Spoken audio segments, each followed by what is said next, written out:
क्या? अच्छा मिनट है। ये जिउतिया का सामान है जिसमें चढ़ाया जाता है केला, सेब, खड़ा नारियल पानी वाला, फूल, चना और उड़द और चावल और हल्दी पानी, ये होता है सिंदूर। और ये जिउतिया है जिसमें सोने चांदी के बने होते हैं माला। ये जिउतिया है, ये धागा है। और ये जिउतिया है, इसमें चांदी और सोने के बने होते हैं, जिसमें लड़का और लड़की के लिए बना होता है। इसको पूजा करने के बाद गले में धारण करते हैं। और ये है पत्ती, इसी पत्ती पे पूजा चढ़ाया जाएगा। जो भी कुछ सामग्री चढ़ाई जाएगी, ये पत्ती है तरोई की पत्ती, इसी पत्ती पे पूजा होगी। नेनुआ की पत्ती है ये।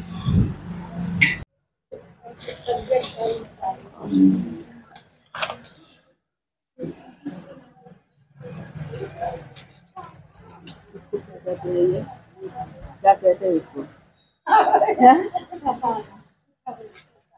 क्या कहते हैं?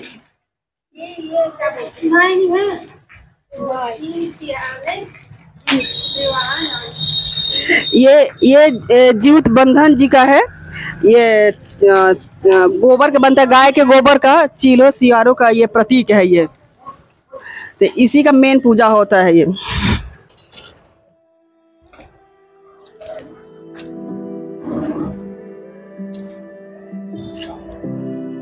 सिंदूर से टिक ली। अच्छा रहने से टिक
अब क्या चीज चाहिए?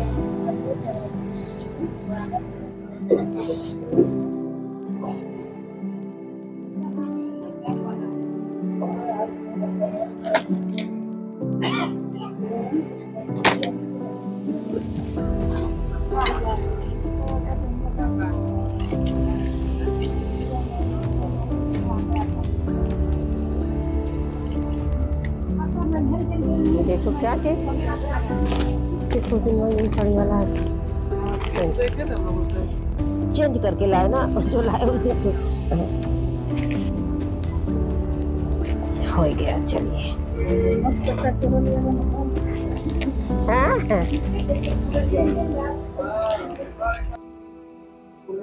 हमको थोड़ा सा कौन फुल होते थे। शुरू करें? भाभी शुरू करें?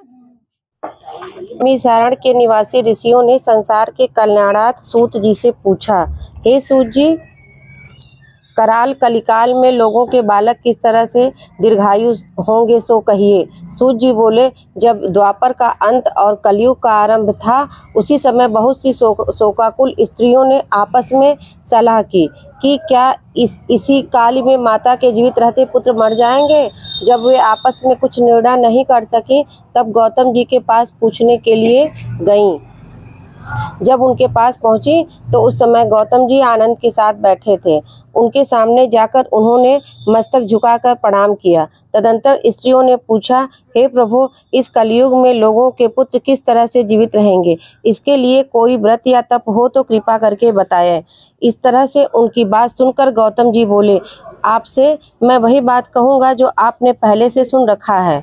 गौतम जी ने कहा, जब महाभारत का युद्ध का अंत हो गया और द्रोण पुत्र अश्वत्थामा के द्वारा अपने बेटों को मरा देखकर सभी पांडव बड़े दुखी हुए, तो पुत्र के शोक से व्याकुल होकर द्रौपदी अपनी सखियों के साथ ब्राह्मण श्रेष्ठ धौम्य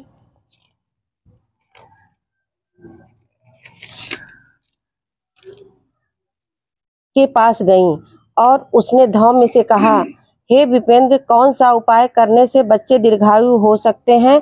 कृपा करके ठीक ठाक कहिए। मैं संसार के कल्याणार्थ एक वरदान दूंगा। आज अश्विन कृष्ण की सप्तमी तिथि से रहित शुभ अष्टमी तिथि है। आज ही तुमने यहाँ की प्रजा को जीवन दान दिया है। हे वत्स, अब से यह दिन ब्रह्मा भाव हो गया है। मूर्ति भेद से विविध नामों से विख्यात है। वहीं त्रैलोक से पूजित दुर्गा अमृत प्राप्त करने के अर्थ में जीवित पुत्रिका कहलाई है। सो इस तिथि को जो स्त्रियां उस जीवित पुत्रिका की कुश की आकृति बनाकर तुम्हारी पूजा करेंगी, तो दिनों दिन उनका सौभाग्य बढ़ेगा और वंश की भी बढ़ोतरी होती रहेगी। हे